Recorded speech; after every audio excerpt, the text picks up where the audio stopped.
Okay, so today we're going deep on attachment theory. Attachment theory. Which I think low-key everyone is at least a little bit fascinated by. Yeah. And we're looking at, how our earliest bonds, is like babies even, can actually end up shaping the relationships we have all throughout our lives. It's true. So, have you ever wondered, why some people just seem to, breeze through relationships? Yeah. While others are, a lot more intense, shall we say? Yeah, for sure. Attachment theory can give us some clues about that. Yeah, it's a really powerful lens to look at this stuff through, Yeah. What I think is so interesting is how those very early experiences, we have the first connections we make with our caregivers, Right. create these almost invisible blueprints in our minds for how we think relationships work, what to expect from other people, and even how we see ourselves. Like internal working models. Yeah, exactly. Yeah. Internal working models. So it's like if your parents were, super warm and fuzzy and always there for you, you might grow up and just feel really secure in relationships. Exactly. You develop this sort of inner confidence that people are generally reliable and trustworthy. Right. You're comfortable getting close to people. Yeah. And you don't totally freak out if there's a little bit of distance. Right. You're not worried that they're going to leave you forever. Totally. Just because they went to the grocery store. Exactly. I don't know. Exactly. Or they didn't text back right away. Yes. Exactly. But what if those early experiences weren't so picture perfect? Right. Does that mean you're doomed to have, a lifetime of bad relationships? Not at all. Okay. Not at all. But it does mean that you might have developed a different kind of working model. Okay. One that's maybe a little more cautious or maybe even a little more clingy. Mm-hmm. So imagine a kid whose caregiver was kind of inconsistent. Right. Sometimes they were there, sometimes they weren't. That child might grow up feeling kind of anxious about whether their needs are going to be met in relationships. So they might be overthinking text messages or constantly looking for reassurance or getting jealous easily. All of that, yeah, you're getting it. Uh-huh. They're always on high alert, trying to protect themselves from getting hurt. Right. Now on the sort of other end of the spectrum, you might have someone whose caregivers were emotionally distant. Okay, so maybe not neglectful. Right. But also not showering them with love. Exactly. Okay. That child might learn to just suppress their needs for closeness to become really independent, even a little aloof. Mm-hmm. And as adults, they might struggle with emotional intimacy or just avoid getting too close to people. Right. They might even prioritize work or hobbies over deep connections. Interesting. Yeah, it's a way of protecting themselves, but it can also make relationships feel a little distant. It's like they're still operating from that childhood blueprint. Yes. Even if they're not aware of it. Yes, exactly. It can be really unconscious. Yeah. This is making me think about some of my own patterns even. Right. And the people in my life. It's so insightful. Yeah, and it's really important to remember that we're not talking about blame here. Right. It's not about pointing fingers at parents or labeling people. Right. It's just about understanding how these early experiences might be influencing us now. Yeah, it's that's why I do that. Exactly. Okay. And the good news is that even if you developed a certain attachment style early on, it doesn't mean you're stuck with it forever. Okay, good. We'll get into that a little bit later. Okay. But I think first it's important to understand the different types of attachment styles a little bit better. Right. So we've got secure, avoidant, and ambivalent, which we've touched on. Mm-hmm. But there's one more that's especially important, and that's disorganized attachment. This one sounds more complex. It is, yeah. This style often emerges from early experiences of trauma or neglect, where the caregiver wasn't just unavailable, but also potentially frightening or unpredictable. Wow. Okay, so how does that affect someone later in life? Well, someone with a disorganized attachment style might really struggle with forming stable relationships. Okay. They might have these intense fears of abandonment, but also push people away at the same time.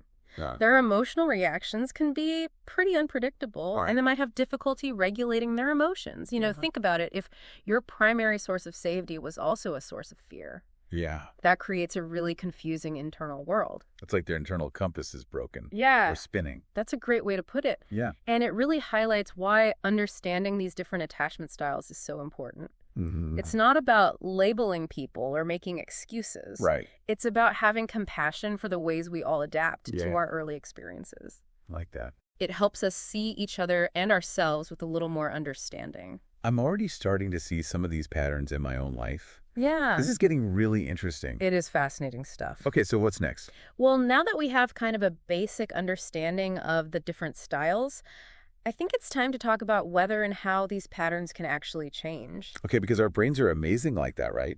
They are. They can adapt. Yeah, they can change and grow throughout our lives. That gives me hope.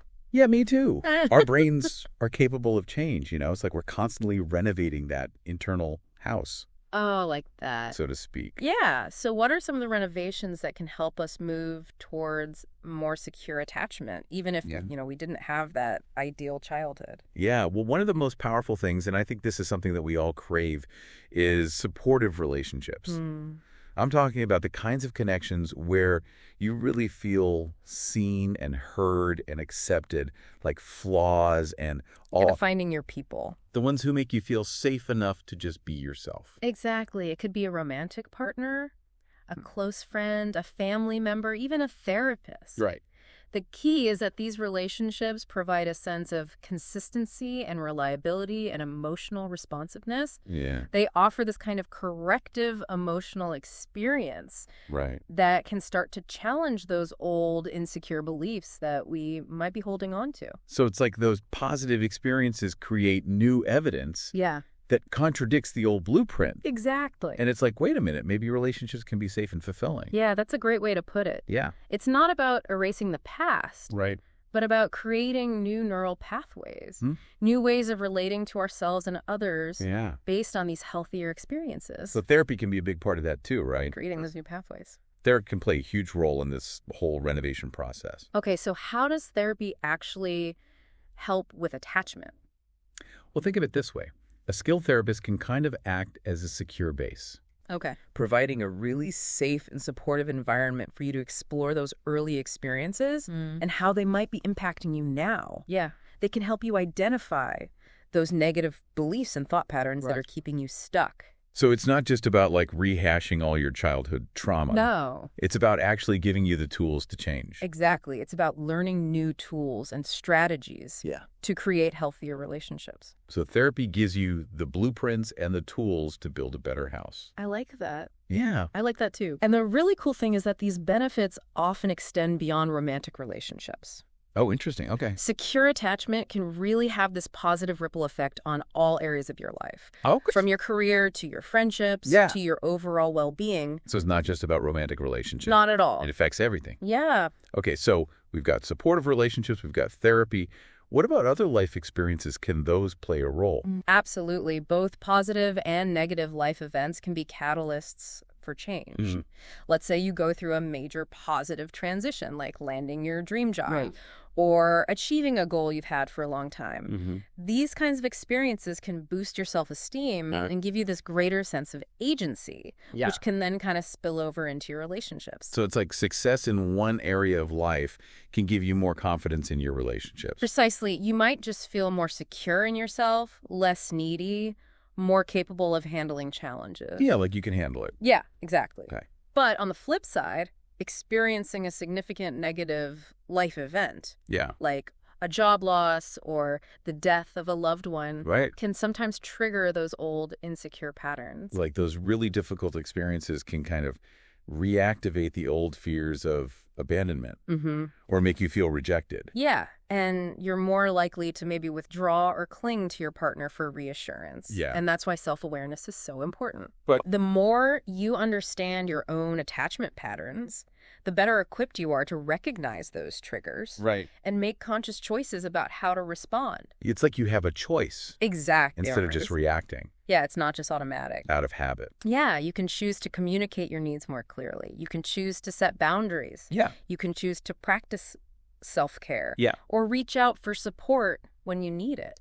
This is so empowering. It is empowering, right? It's like we're not just victims of our past. Exactly. They could actually change things. You have the ability to shape your present and future relationships. It's incredible. And you mentioned personal growth earlier. Right. How does that fit in? Yeah, well, when we invest in ourselves, when we learn and grow and explore our passions and cultivate self-compassion, it strengthens our sense of self. Okay. We become more whole, less reliant on others to fill our voids. So the more secure we are in ourselves, Yeah. the better our relationships will be. That's the idea. It's not about becoming perfectly self-sufficient or isolating ourselves. Right. It's about developing this strong foundation of self-love and self-worth that allows us to connect with others from a place of wholeness, not neediness. Wow, this is giving me a lot to think about. It's a lot, right? Okay, so just to recap, our attachment styles are definitely influenced by those early bonds we form. But they're not set in stone. Right.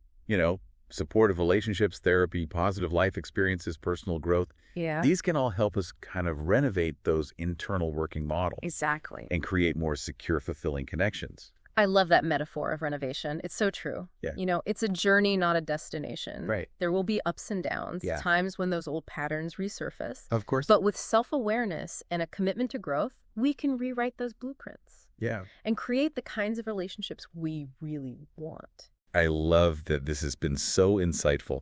I feel like I'm already seeing things in a new light. That's great. I'm so glad. Yeah. So where do we go from here? Well, now that we've laid this groundwork, I think it's time to get a little bit more practical. Okay. In the last part of our deep dive, we'll explore some really concrete steps you can take to apply all of these insights to your own life. Okay. And start building more secure connections. That sounds great. Yeah. Okay, so we're back, and I'm ready to really apply all this stuff we've Yeah. been talking about. Yeah, let's get practical. Yeah, exactly. We've covered so much, from those early blueprints that form in our brains to the ways we can actually change them over time. It's been pretty eye-opening. Yeah, it really is fascinating stuff. Yeah, I'm already starting to see things a little bit differently, both in my own life and in the relationships around me. That's wonderful to hear. Yeah. That's exactly what we're hoping for, just to give people a new lens for understanding these age-old relationship puzzles. Right, why do I do that? Yes. Exactly. Do that. Exactly. Okay, so for our listeners who are ready to put this knowledge into action, Yeah. where do you even begin? Well, the most important step, and I think sometimes the most challenging step, is self-awareness.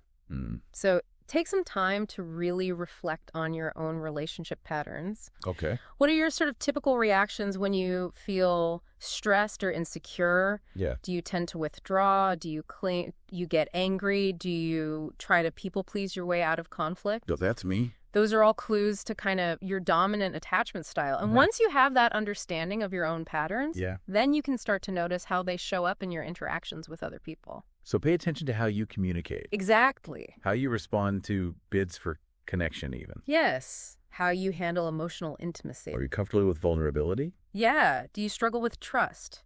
Do you find it hard to set boundaries? Yeah.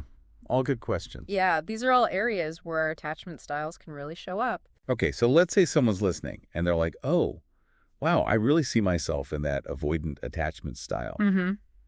What then, because it's easy to feel kind of stuck, well, this is just how I am. I get that. I totally understand that feeling. Yeah. But remember, it's not a life sentence. Okay, good. We've talked about the power of supportive relationships and therapy and personal growth. Mm-hmm. These are all ways to heal and create more secure connections. So even just knowing about it helps. Even just being aware of your patterns is a huge step forward.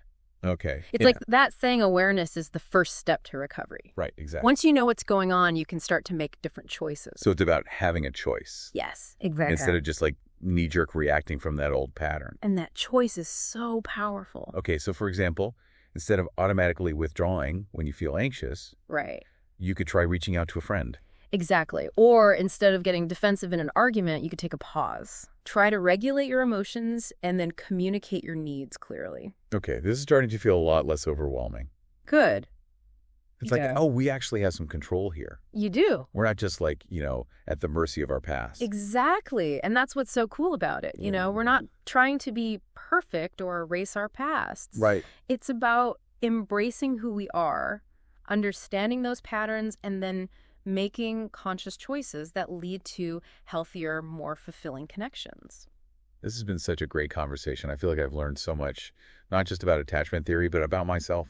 I'm so glad. Yeah, and about the people in my life. Wonderful. Yeah, this is awesome. It's been a pleasure diving into this with you. Yeah. And remember, The journey to secure attachment isn't always easy, but it's so worth the effort. The rewards are, greater self-awareness, healthier relationships, and just a deeper sense of connection with yourself and others. Couldn't have said it better myself. Well, I think that about wraps it up for us. Thanks for joining us on this deep dive into attachment theory. We hope you found it insightful. Yeah, we hope you learned something. And maybe even a little bit transformative. Until next time.